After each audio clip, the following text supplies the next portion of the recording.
तर hey hi hello everyone, welcome back to my channel Sparsh mommy's food lab.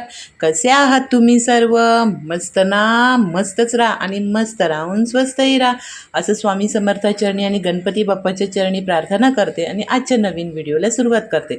तर friends, आजचा नवीन video असा आहे की मी केली आहे घराची शिफ्टिंग आणि त्यामध्ये आली आहे नवरात्री. तर मला पूर्ण शिफ्टिंगमध्ये पण मला क्लिनिंगसुद्धा करायचं आहे. तर ही चालली आहे माझी किचनची डीप क्लिनिंग. तर इथे तुम्ही बघू शकता, आम्ही जिथे घर घेतलं आहे ना, मी तिकडे आली आहे आणि पहिलं सगळं तिकडचं सगळं धुवून वगैरे सगळं स्वच्छ करून घेणार आहे आणि मग सामान टाकून ते सगळं अरेंज करून घेणार आहे. तर इथे बघा माझं सगळं क्लिनिंग चाललं होतं. तर खूप असं घाण, म्हणजे किचनवरती टाईल्स वगैरे खूप घाण होत्या. तर मी त्या सगळ्या अशा म्हणजे खूप असं तेलकट तुपकट असे चिकट चिकट पदार्थ होते चिटकलेले. तर मी ना हे सगळे असे स्क्रबने सगळे छान घासून घेतले आणि आता बघा माझी टाईल्स किती छान अशी चमकत आहे. तर किचन वगैरे पण मी छान असं, किचनचा जो किचन ओटा आहे ना, तो सुद्धा मी छान असं क्लीन करून घेत आहे. तुम्ही इथे पाहू शकता.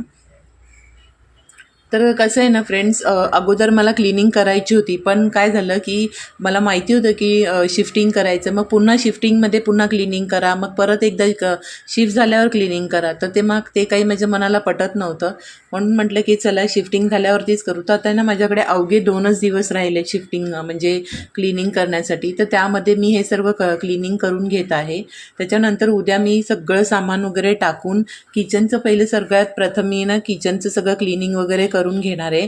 म्हणजे जेवढी पण भांडी कुंडी वगैरे आहेत, स्टोरेजचे कंटेनर वगैरे आहेत, स्टीलचे डबे वगैरे, ते सगळंच एकंदरीत सगळं घासून वगैरे घेणार आहे. तर कसं ना, अगोदर म्हणजे सगळ्या पहिल्या गोष्टी अरेंज राहिलेल्या, तर मग इतका वेळ नाही लागत. पण आता आहे ना, सगळ्याच गोष्टी आहे ना, म्हणजे मूव्हर्स पॅकर्सवाल्यांनी ज्या इथे तिथे टाकल्या होत्या ना, तर काही काही गोष्टी भेटत होत्या, काही भेटत नव्हत्या. तर ते असं होत होतं की कसं म्हणजे खूप वेळ जात होता ह्या सगळ्यांमध्ये. तर त्याच्यामुळे ना माझी थोडी शिफ्टिंग म्हणजे माझी थोडी क्लिनिंग आहे ना एकदमच कमी होऊन गेली. तर ना फ्रेंड्स, ह्या किचनला सुद्धा आहे ना, किचनमध्ये पूर्ण पूर्ण किचनला टाईल्स वगैरे लावलेल्या आहेत. तर मी आहे ना सगळ्याच किचनच्या टाईल्स ज्या होत्या ना, म्हणजे जेवढ्या आतमध्ये टाईल्स वगैरे लावलेले होते ते सगळ्या मी क्लीन करून घेतल्या. आणि ना हे बघा, ह्या किचनमध्ये ना भरपूर असं स्टोरेज मला मिळालं आहे. म्हणजे माझ्या वस्तू वगैरे ठेवायला कंटेनर, स्टील डबे किंवा माझे काचेचे बरण्या वगैरे हे सगळे ठेवण्यासाठी, इतर काही गोष्टी, मिक्सर, ओव्हन, ह्या सगळ्या गोष्टी ठेवण्यासाठी सुद्धा मला एक छानसं असं स्टोरेज मिळालं आहे. तर पहिल्या घरी ना काय होतं की स्टोरेजला जागा खूप कमी होती, म्हणून कसं तरीच अरेंज करून ठेवलं होतं. म्हणजे कसं बसं मी ते अरेंज करून ठेवलेलं होतं. तर इथे तसं नाही आहे, इथे मला भरपूर अशी जागा आहे. तर इथे साईडला जो तुम्हाला हा स्पेस दिसतो ना, तो ओव्हनचा आहे. पण मी तिथे ओव्हन नाही ठेवणार आहे, मी तिथे स्टीलचे डबे ठेवणार आहे. कारण वरच्या साईडचं जे कपाट आहे ना, त्याला म्हणजे माझ्या माझ्या डब्याची जेवढी साईज आहे ना, तेवढी साईज तिथे वरती नाही आहे. तर त्याच्यामुळे ते डबे वरती नाही राहणार. तर मी तिथे असे ज्या नको असलेल्या वस्तूच ठेवणार आहे. कारण मलाही सुद्धा सारखं सारखं घडी म्हणजे लॅडरवरती चढ उतर होणार नाही त्याच्यामुळे. तर म्हटलं की इथेच खाली ठेवूया, म्हणजे लगे हात सापडून जातील आणि भेटतील सुद्धा आणि जवळच्या जवळसुद्धा राहील. तर इथे बघा, मी हे ओव्हनची स्पेस जी होती ना, तिथे ते सगळं स्वच्छ असं धुवून घेतलं आहे. आणि त्याच्याच बाजूला जी जागा आहे ना, तिथे मी माझा डिशवॉशर लावणार आहे. तर ती जागा तुम्ही डिशवॉशर किंवा माझं असं होतं की डिशवॉशर ठेवू किंवा वॉशिंग मशीन. पण वॉशिंग मशीन ठेवली ना, तर माझी टॉप लोडेड जी आहे, तर त्याच्यामुळे ना ती सारखी आतबाहेर करावी लागणार. म्हणून मग मी काही ती तिथे ठेवली नाही आणि डिशवॉशरला मला जागा हवीच होती. तर माझ्या पहिल्या फ्लॅटवरती पण म्हणजे जागा मी अरेंज केली होती डिशवॉशरसाठी. तर ती तुम्ही पाहिलीच असेल. तर अशा प्रकारे ना मी या सगळं काचांना अशा छान, बघा हा वरचा स्पेस आहे. तर इथे ना मला भरपूर असं स्टोरेजसाठी जागा मिळाली होती. तर आणि खूप छान पण वाटत होती. सगळे काचेचे शेल्फ वगैरे होते आणि बाहेरून असं लाकडाचं कबड टाईप केलेला दरवाजा होता त्याला. आणि म्हणजे त्यालासुद्धा काचच लावलेल्या होत्या. म्हणजे असं बाहेरूनच आपल्याला दिसू शकतं की कोणती वस्तू कुठे ठेवली आहे ते. तर त्यासाठी आहे ना मी ह्या सगळ्या काचा ज्या आहेत ना, त्या सगळ्या अशा क्लीन करून घेणार आहे. तर चला मग. तर अशा प्रकारे ना मी सगळ्या काचा अशा स्वच्छ घासून आणि पुसून घेणार आहे. पाणी नाही टाकणार तिथे, कारण की पाणी टाकायचा चान्स नाही आहे. तर जसं जमेल तसं बघू. तर इथे बघा आहे ना, इथे सुद्धा छान असं मी हे क्लीन करून घेतलं आहे, बघू शकता इथे तुम्ही. तर माझा क्लिनिंगचा व्हिडिओ तुम्हाला कसा वाटतो आहे तो बघा. त्यानंतर एक हा आहे ना 2 दिवसाचा व्हिडिओ आहे. तर आदल्या दिवशी मी संपूर्ण असं क्लिनिंग वगैरे करून घेतलं.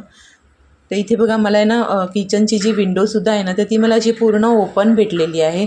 तर संपूर्ण बघा अशा प्रकारे माझी किचनची क्लिनिंग वगैरे झाली आहे आणि आता फक्त उरली आहे ती भांडी घासायची. तर ती मी दुसऱ्या दिवशी घासून घेणार. तर इथे बघा आहे ना पूर्ण भांडी अशी माझी आहे ना पूर्णपैकी अर्ध्यातली भांडी माझी घासून झालेली आहेत आणि अर्धी भांडी माझी इथे बाकी आहेत. तर इथे तुम्ही बघू शकता मी डिशवॉशरला पण अर्धी भांडी लावली आहेत घासण्यासाठी आणि अर्धी भांडी मी स्वतः घासणार आहे, म्हणजे की टाईमचा बचत होईल. फ्रेंड्स इथे ना थोडासा व्हिडिओ तुम्हाला हल्ल्यासारखा वाटत असेल आणि प्रॉपर दिसत नसेल तर समजून घ्या. तो इशीने काढलेला आहे व्हिडिओ, त्यामुळे तिला थोडा प्रॉपर व्हिडिओ काढता येत नाही. आणि इथे ना ह्या कपाटामध्ये मी काचेच्या बरण्या ना कशाबशा तरी अशा लावून ठेवलेल्या आहे, म्हणजे सगळं स्वच्छ तर केलेलं आहे पण त्या कशाबशा त्या अरेंज केलेल्या नाही आहेत. तर मी त्यानंतर अरेंज करेल.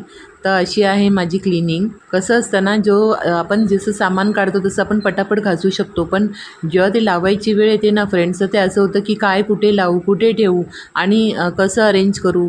तर अरेंज करण्यासाठीचं असं काही मला स्पेस काही कमी नव्हता, भरपूर होता ह्या घरामध्ये. तर त्याच्यामुळे मला इतकं काय तेव्हा वाटलं नाही, पण फक्त लावून ठेवायचं आहे आणि माझ्याकडे वेळ खूप कमी होता. एवढंच तर बघा अर्ध्यापैकी मी भांडी अर्धी लावून घेतलेली आहेत, म्हणजे बरण्या वगैरे पण लावलेल्या आहेत आणि चमचे वगैरे जे असतात ते म्हणजे छोटे चमचे मोठे जेवण बनवण्याचे वगैरे ते सगळे असं ट्रॉलीमध्ये वगैरे टाकून घेतले, कारण ट्रॉलीसुद्धा मी आदल्याच दिवशी सगळं क्लीन केलं होतं. A to Z काही शिल्लक ठेवलं नव्हतं.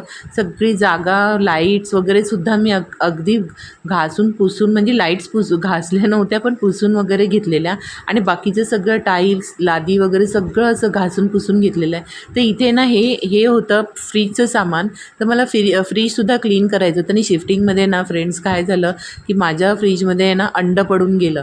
तर म्हणजे ते फुटलं आणि तर त्यामुळे ना मला ते असं झालं होतं की मी ते कधी फ्रीज क्लीन करू. तर इथे बघा इथे सुद्धा आहे ना मी वॉशिंग मशीन लावून ठेवली आहे, ती मला किचनमध्ये अरेंज करायची.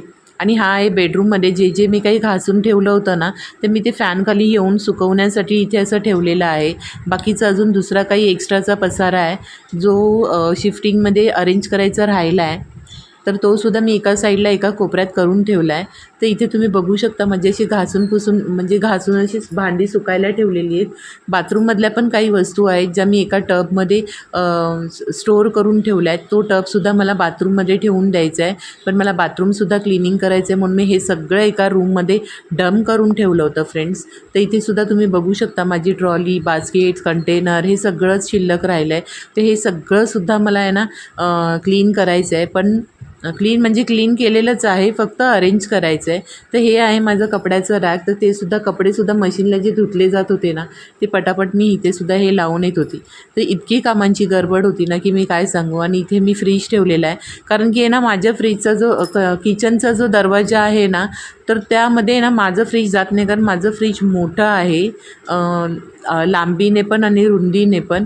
तर आहे ना ते जात नव्हतं. लांबीने तर जाईलच पण रुंदीने जात नव्हतं. तर दरवाजा किचनचा छोटा पडत होता म्हणून मी त्याला किचनमध्ये अरेंज केला आहे.